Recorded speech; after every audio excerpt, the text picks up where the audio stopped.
Hello everyone. सो इस video को start करते हैं और इस वीडियो में मेजरली हम 3 कंपनीज के बारे में बात करने वाले हैं बिल्कुल डिटेल में। और अगर आपको इन कंपनीज का अपडेट चाहिए तो डेफिनेटली आप इस वीडियो को देख सकते हो। जो पहली कंपनी होगी जिसके बारे में बात करेंगे वो होने वाली है कॉग्निजेंट जेंसी, बिकॉज कॉग्निजेंट जेंसी के लिए बहुत सारे बच्चे यहाँ पर वेट कर रहे हैं इंटरव्यूज़ के लिए। फिर हम बात करेंगे विप्रो अलाइट के बारे में, बिकॉज विप्रो अलाइट को रिलेटेड भी काफ़ी सारे बच्चे वेट कर रहे हैं। और देन उसके बाद हम यहाँ पर बात करने वाले हैं टीसीएस एनक्यूटी के बारे में, ठीक है। एंड साथ साथ पे कुछ और भी कंपनीज है लाइक आईबीएम वगैरह, उसके बारे में थोड़ा सा हम कवर करेंगे। आपको अगर किसी पर्टिकुलर कंपनी के बारे में देखना है तो आप टाइम स्टैम्प पे चेक कर सकते हो। मैं यूट्यूब की वीडियो पे टाइम स्टैम्प डाल के दे दूंगा, इससे आपका कोई टाइम वेस्ट नहीं होगा, ठीक है। तो सबसे पहले हम बात करने वाले यहाँ पर कॉग्निजेंट जेंसी के बारे में। So first of all Cognizant GenC, जैसा कि आपको पता है कि आप में से बहुत सारे बच्चे हैं जिनने यहाँ पर इसका जो एग्जाम था वो कंप्लीट किया था। अब ये जो जनरली बच्चे हैं उनका यहाँ पर 7 मार्च को टेस्ट हुआ था and after completing the test on 7 March यहाँ पर उसके बाद जो रिजल्ट्स हैं वो डिक्लेयर किए गए थे। अब जो रिजल्ट्स हैं यहाँ पर अभी एक फेज़ के रिजल्ट्स डिक्लेयर हुए हैं और बहुत सारे बच्चे, साथ में मैं भी उम्मीद कर रहा हूँ कि शायद यहाँ पर एक फेज़ का रिजल्ट और आएगा। बट मैं आपको एक चीज़ और बताना चाहता हूँ कि अभी 13 मार्च को ही एक और यहाँ पर जो फेज़ है वो कॉग्निजेंट जेंसी की तरफ से हमें देखने को मिला था। अब देखो चीज़ क्या है कि 13 मार्च वाला जो फेज़ है वो यहाँ पर 17 18 मार्च को खत्म हो जाएगा और तब तक के यहाँ पर सर्वे फॉर्म आए हैं रिजल्ट के लिए, जिन बच्चों ने पहले यहाँ पर 7 मार्च को अपना जो एग्जाम था वो कंप्लीट किया था। एंड जनरली जिन बच्चों ने 13 मार्च को टेस्ट दिया है उनका जो इंटरव्यू का रिजल्ट है या मेल है वो शायद मेरे हिसाब से 22-23 के आसपास से शायद आने स्टार्ट हो जाएंगे। तो सीधी सीधी बात यह है, मैं आपको बस एक ही चीज़ बोलूँगा, लेट्स वेट टिल 23, क्योंकि अगर 23 को उन बच्चों का रिजल्ट आ गया जिसने 13 मार्च को टेस्ट दिया था, सीधी बात है 13 मार्च को सेकंड फेज हुआ है, और अगर मान लो उन बच्चों का रिजल्ट आ गया है यहाँ पर 23 को, दैट मीन्स जिन बच्चों ने 7 मार्च को टेस्ट दिया है उनकी जो उम्मीदें हैं वो बहुत ज़्यादा कम हो जाएंगी जो रिजल्ट्स है वो आने की। बिकॉज सिंपल सा रीज़न ये है, मैंने जो लास्ट वीडियो क्रिएट करी थी उसमें मैंने पूछा था कि कहीं ऐसा तो नहीं है किसी पर्टिकुलर क्लस्टर को लेकर रिजल्ट आ रहा हो, किसी रीज़न को लेकर रिजल्ट आ रहा हो। बट जब मैंने कमेंट सेक्शन देखा तो ऐसा लग नहीं रहा। बस केवल ये देखने पर बस एक चीज़ जो एहसास हो रही है वो ये है कि बहुत ही कम बच्चों को यहाँ पर जो इंटरव्यू का मेल्स हैं वो यहाँ पर गए, बस ये चीज़ का पता पड़ पा रहा है। हाँ, लेकिन ऐसा कुछ भी पता नहीं पड़ पा रहा कि कोई पर्टिकुलर क्लस्टर या पर्टिकुलर कोई रीज़न है उससे मेल्स आए, ऐसा कुछ नहीं पता पड़ा। तो इसलिए अभी मैं यहाँ पर आपको अपनी पूरी इस पर जजमेंट तो नहीं सुनाऊंगा कि ऐसा हुआ है वैसा हुआ है। हम कुछ नहीं कर सकते, केवल वेट ही कर सकते हैं, बिकॉज ये काफ़ी कन्फ्यूजिंग हो गया है। एंड मेरे इंस्टिंक्ट क्या कहते हैं, मुझको क्या लगता है, ये मैं अपना आपको पर्सनल ओपिनियन बता रहा हूँ। मेरे हिसाब से एक फेज़ रिजल्ट का और आएगा जिसमें यहाँ पर और बच्चों को इंटरव्यूज़ आ सकते हैं।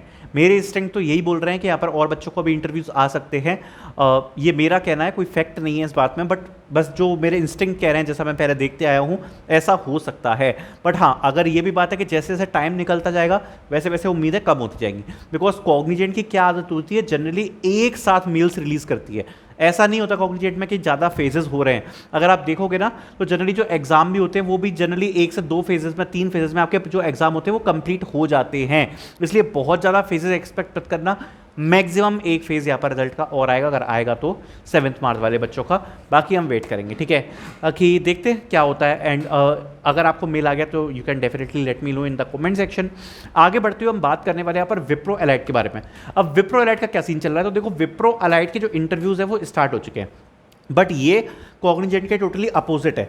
विप्रो अलाइट में अगर आपने एग्जाम दिया था तो विप्रो अलाइट में यहाँ पर क्या होता है कि बहुत ही सारे फेजेस होते हैं, डेली का कुछ ना कुछ फेज होता है। मतलब आप ये मान सकते हो कि डेली की डेली कुछ ना कुछ बच्चों को इंटरव्यूज़ वगैरह आते हैं। बट अच्छी बात यह है कि जो फेजेस है वो स्टार्ट हो चुके हैं, ठीक है। मतलब जैसे जो आपके इंटरव्यूज़ हैं वो आपकी स्टार्ट हो चुके हैं। अब यहाँ पर आप ये मान के चलो, क्योंकि विप्रो में आप बहुत लंबा टाइम मान सकते हो, तो अभी जैसे कि आपका 15 मार्च चल रहा है, तो यू कैन एक्सपेक्ट कि अगर आपका राउंड क्लियर हो गया था, इवन 15 अप्रैल या 20 अप्रैल तक भी इंटरव्यूज़ जा सकते हो, तब तक भी आपको जो इंटरव्यू का मेल है वो आ सकता है। तो अगर आपको असेसमेंट क्लियर करने का मेल आ गया था कि जो आपका SVAR असेसमेंट है वो क्लियर हो चुका है, तो अब जो आपके इंटरव्यू मेल्स है उसको टाइम लग सकता है आने में। आपके पास वेट करने के अलावा कोई चारा नहीं है, तब तक आप अपनी प्रिपरेशन कर सकते हो इंटरव्यू की। तो विप्रो एलाइट का तो अभी ये सीन चल रहा है। एंड अभी रिसेंट में एक फेज भी हुआ है विप्रो एलाइट का, जिसमें बच्चों को SVAR के टेस्ट आए थे अभी रिसेंटली, तो उन बच्चों के भी अब जो इंटरव्यूज़ है वो शेड्यूल होना स्टार्ट हो जाएंगे धीरे धीरे, ठीक है। तो ये अपडेट है अपना विप्रो अलाइट का।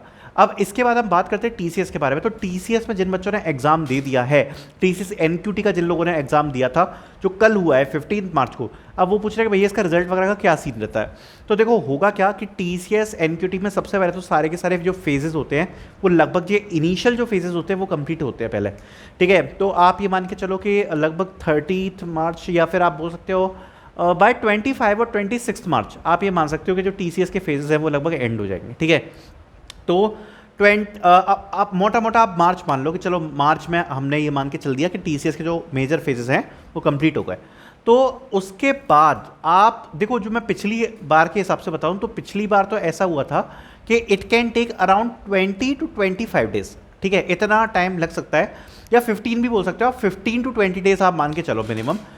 तो उतना आप मान के चलना कि आप 15 अप्रैल बोल सकते हो कि जो 15 अप्रैल है उसके आसपास यहाँ पर जो आपके रिजल्ट्स हैं वो शायद डिक्लेयर होना स्टार्ट हो जाएंगे, ठीक है।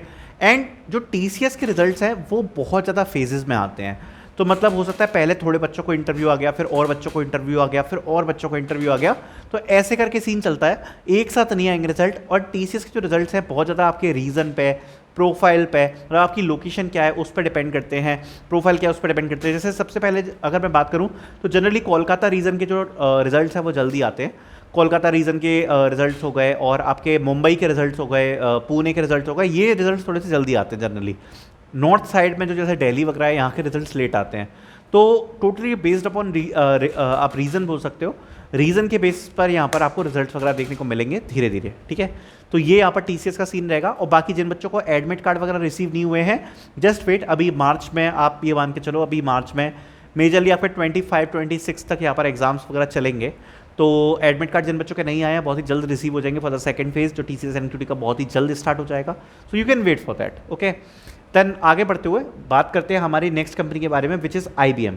सो आईबीएम की तरफ से यहाँ पर सीआईसी का जो हायरिंग थी वो अभी जस्ट कुछ दिनों पहले एक उसका फेज़ हुआ है, जिसमें बच्चों के लिए यहाँ पर ऑफलाइन या फिजिकल असेसमेंट के जो मेल है वो भी आउट हो गए हैं। एंड अभी आईबीएम की तरफ से फिर से कैंडिडेचर फॉर्म के मेल्स आ चुके हैं, जो कि आज की सुबह की वीडियो में मैंने कवर किया था, आप देख सकते हो। तो आईबीएम की तरफ से भी जो नेक्स्ट फेज़ है वो बहुत ही जल्द हमें देखने को मिल सकता है। बाकी मैं एक चीज़ लास्ट में और कवर करना चाहूँगा अबाउट एक्सेंचर।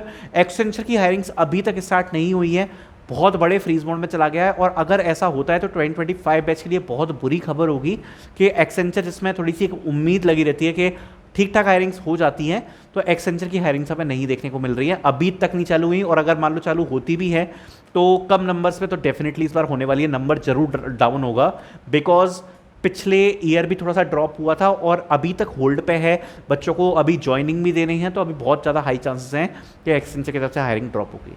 तो ये सारे अपडेट्स थे, आई होप मैंने कवर करे होंगे। Thank you so much for watching.